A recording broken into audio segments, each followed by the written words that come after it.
Now on Denver 7 News at 7 o'clock on Local 3, a drone strike took out one of the world's most wanted terrorists. We have new details on the operation to take out the Al-Qaeda leader. Meanwhile, back here at home, safety in downtown Denver will be in the spotlight today as part of National Night Out. How you can join neighbors and police officers in standing up to crime. Plus, could new taxes help Boulder County respond to the next wildfire emergency? We'll explain how they want to spend the money if it's approved by voters. And if you thought seeing the Broncos this season would be out of reach, we do have some good news because half-price tickets go on sale at 10 a.m. You do need to get some things ready first before you enter the surge and hopefully get the games you want, because Super Bowl expectations this year. Yeah, probably a few disappointed fans today, but good luck. Hopefully not, yes. Good morning to you. I'm Brian Sanders. I'm Nicole Brady. Katie LaSalle is tracking the forecast. It's going to be a hot one out there. Good morning, you guys. Yep, we're back to the low to mid 90s for highs here across Metro Denver for this Tuesday. Waking up to mostly clear conditions over Denver City Park. A really beautiful morning out there. A little more cloud coverage, though, as you can see from our satellite and radar down south near Pueblo into Trinidad, and temperatures right now very mild. We're at 66 degrees in Greeley, low 70s into Broomfield out to the airport, 67 in both Aurora and Boulder. So very comfortable outside this morning under a partly cloudy sky. Expect daytime highs, though, yes, to warm back to slightly above average conditions. Will be in the low to mid 90s for highs. We are tracking afternoon thunderstorms set to develop over higher terrain that will spread east over the I-25 corridor. A 40% possibility of seeing storms here across the Denver metro area between about 2 and 6 o'clock. So be prepared for a chance for an isolated storm or two. Gusty winds, light to moderate rainfall, abundant lightning will be the main weather threats. Good news, though, no risk of severe weather today across the state, and will clear out quickly tonight. Jason. Our one big traffic jam across the city is really across downtown Denver on the southbound side of I-25. It started with a medical emergency we had between 6th Avenue and Alameda. So it's sitting over onto the right side, and traffic is getting backed up all the way past Mile High back here to 38th. Well, in the backups, we had another crash in that left center lane. So the rescue squad's heading there. From the camera here at 20th, you can see how badly the traffic is backed up anyway, all the way down still to that medical emergency. The overall drive time from basically Furniture Row all the way down to Broadway is about 40 minutes. That's just from basically here all the way down through there. So heavy stop and go traffic. Is the worst traffic jam so far the morning drive. The rest of the commute looks pretty decent for you. Still looking at some outbound slowing there on Pena Boulevard from that construction we have down to 56th Avenue. Otherwise, the south side of town is pretty quiet. Well, it is one night every year set aside for our neighborhoods to collectively stand up against crime. National Night Out is taking on new importance in Lodo this year after some high-profile incidents capped off 2 weeks ago by a Denver police shooting where 6 bystanders were hurt. Denver 7's Veronica Acosta talked to police about the challenges keeping downtown safe. Veronica. And really, it all comes down to we all want to feel safe where we live, where we work, and the places where we go to have fun as well. For many people, that tends to be that Lodo area. But after that police shooting where 6 innocent bystanders were injured, there's some wariness when it comes down to whether people want to wander down to that area or not. That's where the Lower Downtown Neighborhood Association comes in. They really want to change that. Tonight, it's going to be hosting a neighborhood safety event for National Night Out. This is typically an event dedicated for community members to get to know their law enforcement agencies and the people who work in them just a little bit better. During tonight's event, those community members are going to get the chance to do just that, get to know RTD Transit Police, firefighters, Denver police officers, as well as that department's leadership. Now, DPD told us part of today's event is starting important conversations with the community and, like we've heard before, bridging that divide. We've certainly had some challenges in the downtown core, things that we're focused on improving, and we certainly need the community's help. And so, once again, we want to continue to strengthen that partnership with members of the community throughout the city, but particularly in downtown. Responsibility that the Denver Police Department understands that we need to ensure that people feel safe coming downtown. People need to feel safe in their neighborhood, whether it's where they work or where they play or where they live. And so we understand our responsibility there. And again, I think we're up to the challenge.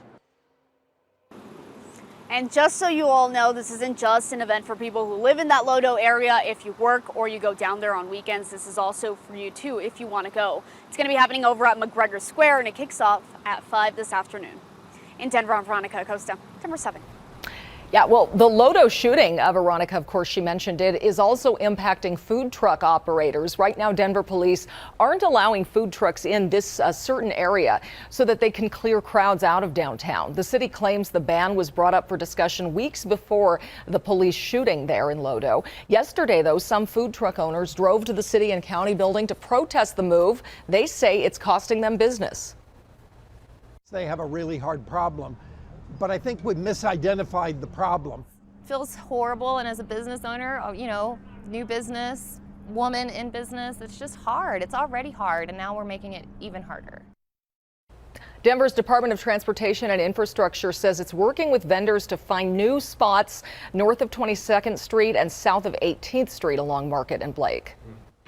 Well, we do have some breaking news just in. House Speaker Nancy Pelosi is due to arrive in Taipei, Taiwan 1 hour from now. This is a live look at the airport where her State Department jet will arrive. She is on a tour of Asia, but this stop is considered controversial because the U.S. supports Taiwan, but China considers it part of its territory, and China warned it would treat Pelosi's visit there as an act of provocation. It wasn't clear that she would even visit Taiwan until the police there just confirmed her visit moments ago. It is 9 p.m. in Taiwan right now. She's expected to spend the night there. Speaker Pelosi is the highest ranking U.S. official to visit Taiwan in more than 25 years.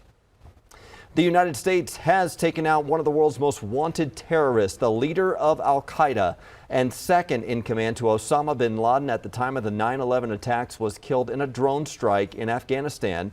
President Biden said justice had been delivered. ABC's Ike Ajachi is in Washington with reaction this morning. This morning, Ayman al-Zawahiri, Al-Qaeda's leader and a member of the FBI's most wanted list, has been killed in a precision U.S. airstrike in Kabul, Afghanistan. I authorized a precision strike that would remove him from the battlefield once and for all. He's been hiding for more than 20 years, a senior administration official calling it a successful counterterrorism operation with no civilian casualties. The CIA briefing President Biden in April that Zawahiri was believed to be living in a safe house in this area, which he never left. Over the weekend, Biden authorizing the strike, firing 2 Hellfire missiles at al-Zawahiri as he stepped onto the balcony of the safe house. Justice has been delivered, and this terrorist leader is no more. People around the world no longer need to fear the vicious and determined killer. Experts say Hellfire missiles are extremely precise. They don't explode. Instead, the missiles are equipped with razor-like blades, which slices through a target. So it will go through and essentially vaporize a human body, but somebody standing within feet of this person would not be injured at all. Al-Zawahiri was second in command to Osama bin Laden at the time of the 9/11 terror attacks. He took over as the leader of Al-Qaeda after U.S. forces killed bin Laden. He was found in a crowded section of Afghanistan's capital less than a year after U.S. forces pulled out of the country. No matter how long it takes, no matter where you hide, if you are a threat to our people, the United States will find you and take you out. And we're learning the strike happened in a wealthy part of Kabul, just walking distance from the U.S. Embassy. Ike Ajachi, ABC News, Washington. Any day now, the Senate will vote on $369 billion in energy and climate change measures, although it hangs in the balance of 2 senators in particular. Both West Virginia Senator Joe Manchin and Arizona Senator Kyrsten Sinema would have to vote for it to pass along party lines. If it's approved, though, the bill would be the biggest federal investment in clean energy yet for the U.S. Manchin was a huge part of negotiations for the legislation. Sinema's office told Axios she will review it before announcing her position. It's 7 months after the Marshall Fire tore through Boulder County, including Superior and Louisville. Those areas are taking steps to make sure something like this never happens again. Denver 7's Christian Lopez is live near the burn area. Christian, tonight Boulder County officials will try to sell Louisville on an idea of a tax to help fund future firefighting efforts.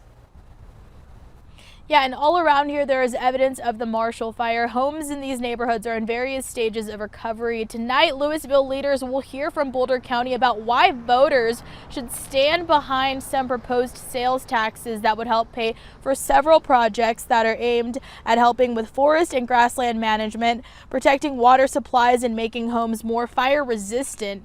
Money would also be used for emergency equipment, wildland firefighting staffing, and other projects that address emergency services and public safety in unincorporated areas of Boulder County. And we're talking about a sales tax that is 0.1%.